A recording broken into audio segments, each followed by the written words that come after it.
안녕하십니까? 하나님의 은혜와 평강이 이 영상을 시청하시는 모든 분들께 함께하기를 기도합니다. 잠시 시간을 내어 구독과 좋아요를 눌러주신다면 이 깊이 있는 이야기가 더 많은 분들에게 전해지는데 큰 힘이 될 것입니다. 여러분의 작은 참여가 하나님의 말씀을 전하는 귀한 동력이 되리라 믿습니다. 오늘 우리는 기독교 신앙의 가장 핵심적인 문장 중 하나를 깊이 탐구해 보고자 합니다. 바로 메시아께서 성경대로 우리 죄를 위하여 죽으셨다는 고백입니다. 여기서 가장 중요한 질문은 이것입니다. 성경대로라는 말은 과연 무엇을 의미할까요? 단순히 구약 성경의 몇몇 예언 구절들이 성취되었다는 뜻일까요? 아니면 그보다 훨씬 더 거대하고 장엄한 이야기가 숨겨져 있는 것일까요? 초대교회 성도들이 이 말씀을 들었을 때 그들의 머릿속에는 어떤 그림이 펼쳐졌을까요? 오늘 우리는 시간을 거슬러 올라가 그들의 눈으로 성경을 읽으며 메시아의 죽음에 담긴 깊은 의미를 따라가 보려 합니다. 우리가 최후의 만찬 이야기로 돌아가 보면 한 가지 흥미로운 질문에 부딪히게 됩니다. 예수님께서 제자들과 함께 나누신 이 식사는 명백히 유월절과 깊은 관련이 있습니다. 유월절은 이스라엘 백성이 이집트의 노예 생활에서 해방된 것을 기념하는 자유와 해방의 축제입니다. 그런데 예수님께서는 유월절 식사 자리에서 아주 새로운 주제를 꺼내십니다. 이는 죄 사함을 얻게 하려고 많은 사람을 위하여 흘리는 나의 피, 곧 새 언약의 피니라, 바로 죄 사함입니다. 여기서 문제가 발생합니다. 본래 유월절은 죄 사함의 축제가 아닙니다. 출애굽 이야기 어디에도 이스라엘이 죄를 지었기 때문에 이집트의 노예가 되었다는 말은 없습니다. 그들은 요셉 시대의 기근 때문에 이집트로 이주했고 세월이 흘러 억압받는 노예가 되었을 뿐입니다. 따라서 하나님께서 그들을 구원하신 것은 죄를 용서하신 행위라기보다는 억압으로부터의 해방이었습니다. 그렇다면 어떻게 해방의 축제인 유월절과 죄 사함이라는 주제가 최후의 만찬에서 하나로 합쳐질 수 있었을까요? 사실 우리 기독교 전통 안에서 우리는 구약의 다양한 제사들을 하나의 포괄적인 의미로 뭉뚱그려 이해하려는 경향이 있었습니다. 유월절, 속죄일, 감사제, 속건제 등 각기 다른 목적과 의미를 지닌 제사들을 모두 예수님의 십자가라는 하나의 개념 안에 녹여버린 것이죠. 하지만 1세기 유대인들에게 이 각각의 절기와 제사는 명확히 구분되는 고유한 의미를 가지고 있었습니다. 우리가 흔히 상상하는 제사의 모습, 즉 예배자가 동물에게 안수하며 자신의 죄를 고백하고 그 동물을 죽임으로써 죄의 형벌을 대신 받는다는 개념은 사실 성경의 내용과 정확히 일치하지 않습니다. 구약에서 사람들의 죄를 고백받는 유일한 동물은 속죄일의 광야로 내보내지는 염소, 이른바 아사셀 염소입니다. 이 염소는 백성의 죄를 짊어졌기 때문에 부정하게 여겨져 제물로 바쳐지는 대신 광야로 쫓겨나 죽음을 맞이합니다. 제물로 바쳐지는 동물은 흠없고 정결해야 했기 때문입니다. 이처럼 구약의 제사 시스템은 우리가 생각했던 것보다 훨씬 더 복잡하고 깊은 의미를 담고 있습니다. 그렇다면 우리는 어디서부터 이야기를 다시 시작해야 할까요? 아마도 우리는 그동안 성경 전체를 꿰뚫는 거대한 서사를 잘못 이해하고 있었을지도 모릅니다. 많은 사람들이 성경의 이야기를 이렇게 요약합니다. 하나님께서 높은 도덕적 기준을 세우시고 우리에게 그것을 넘으라고 하셨다. 그러나 우리는 모두 실패했고 그 결과 벌을 받아야만 했다.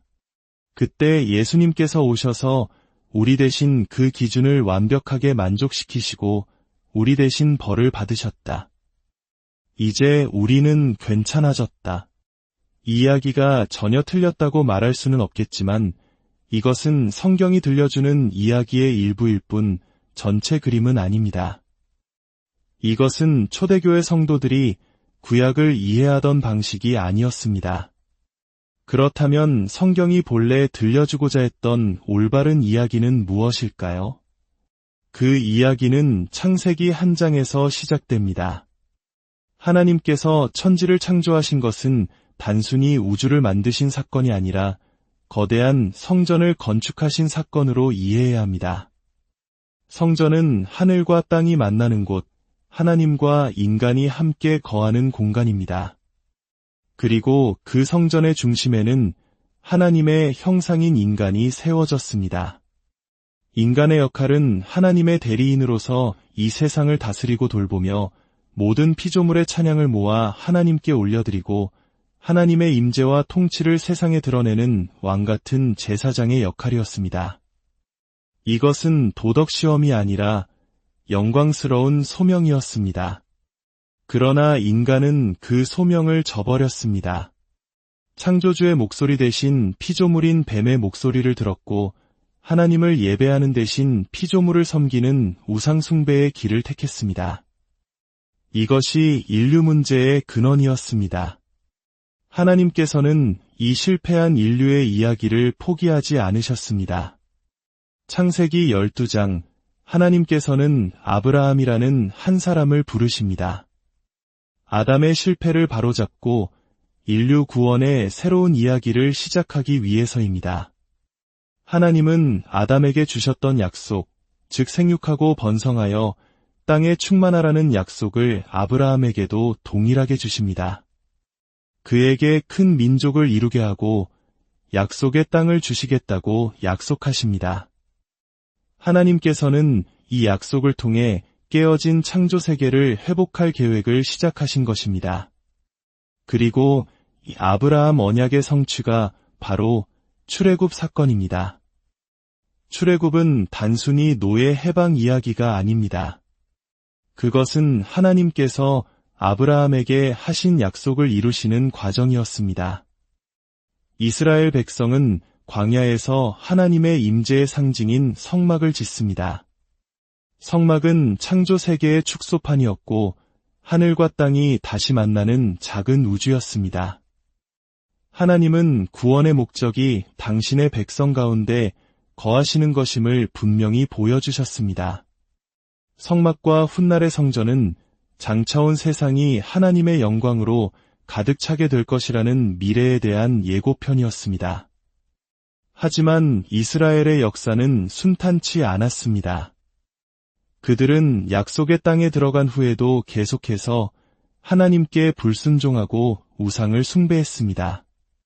신명기는 이미 이러한 이스라엘의 미래를 예고합니다. 순종할 때에는 복을 받지만 불순종할 때에는 저주를 받아 약속의 땅에서 쫓겨나게 될 것이라고 말입니다. 그리고 이 예언은 바빌론 유배라는 뼈아픈 역사적 사건으로 현실이 됩니다. 마치 아담이 에덴에서 쫓겨났듯 이스라엘은 약속의 땅에서 쫓겨나 바빌론의 포로가 되었습니다. 이들의 기나긴 유배 생활은 어쩌면 우리 민족이 겪었던 고난의 역사와 그 속에서 놓지 않았던 회복에 대한 염원을 떠올리게 합니다. 이스라엘에게 유배는 단순한 영토 상실이 아니었습니다. 그것은 하나님과의 관계가 깨어지고 그들의 정체성이 뿌리째 흔들리는 총체적인 위기였습니다. 바로 이 지점에서 우리는 최후의 만찬의 비밀을 풀 열쇠를 발견하게 됩니다. 유배의 원인이 죄였기 때문에 진정한 해방, 즉 새로운 출애굽은 반드시 죄 사함을 동반해야만 했습니다. 이스라엘은 새로운 유월절을 통해 노예 상태에서 해방되어야 했고 동시에 속죄일을 통해 죄를 용서받아야 했습니다. 이전에는 분리되어 있던 해방과 죄 사함이라는 두 가지 주제가 이스라엘의 유배라는 역사적 경험 속에서 하나로 통합되기 시작한 것입니다. 이사야서와 같은 예언서들은 바로 이 새로운 희망을 노래합니다. 하나님께서 친히 시온으로 돌아오실 것이며 새로운 언약을 맺으시고 그들의 죄를 용서하시고 마침내 온 땅을 당신의 영광으로 채우실 것이라는 약속입니다. 이것이 바로 그들이 기다렸던 하나님 나라의 도래였습니다. 하지만 그 과정에는 고난이 따를 것이 예고되었습니다. 많은 유대인들은 메시아가 오시기 전에 극심한 고통의 시간을 통과해야 하며 바로 그 고통을 통해 구원이 이루어질 것이라고 믿었습니다. 이 장대한 구약의 서사 전체를 배경으로 할 때 비로소 예수님의 마지막 날들이 온전히 이해되기 시작합니다. 예수님께서 최후의 만찬에서 떡과 포도주를 나누시며 새 언약과 죄 사함을 말씀하신 것은 당신의 죽음이 바로 이스라엘이 그토록 기다려왔던 새로운 출애굽이자 유배의 끝을 알리는 사건임을 선포하신 것입니다. 하나님의 영광이 시온으로 돌아오는 모습은 천둥과 번개 가운데 임하는 것이 아니었습니다. 그것은 나귀를 타고 눈물 흘리며 예루살렘으로 입성하는 한 젊은 예언자의 모습이었습니다. 죄인들과 함께 식사하며 하늘의 잔치를 여는 모습이었고 마침내 강도의 모습으로 십자가에 달려 죽으심으로써 하나님의 새 창조를 여는 모습이었습니다. 요한복음의 증언처럼 우리가 그의 영광을 보니 아버지의 독생자의 영광이요 은혜와 진리가 충만하더라. 그들이 본 영광은 바로 십자가에서 가장 찬란하게 빛났습니다. 우리는 너무나 오랫동안 예수님의 사역을 둘로 나누어 생각했습니다. 한편에는 병자를 고치시고 가난한 자를 돌보신 하나님 나라 사역이 있고 다른 한편에는 우리의 죄를 위해 죽으신 십자가 사역이 있다고 말입니다. 그래서 어떤 교회는 사회 정의와 구제를 외치는 하나님 나라 교회가 되고 어떤 교회는 개인의 구원과 영생만을 강조하는 십자가 교회가 되곤 했습니다. 하지만 복음서는 그런 구분을 알지 못합니다. 예수님께서 하나님 나라를 선포하실 때부터 이미 십자가의 그림자는 짙게 드리워져 있었습니다. 또한 예수님은 십자가를 앞두고 내가 하나님 나라에서 너희와 함께 새 포도주를 마실 때까지는 다시 마시지 않겠다고 말씀하심으로써 당신의 죽음이 바로 하나님 나라 사역의 완성이심을 분명히 하셨습니다. 하나님 나라와 십자가는 결코 분리될 수 없습니다.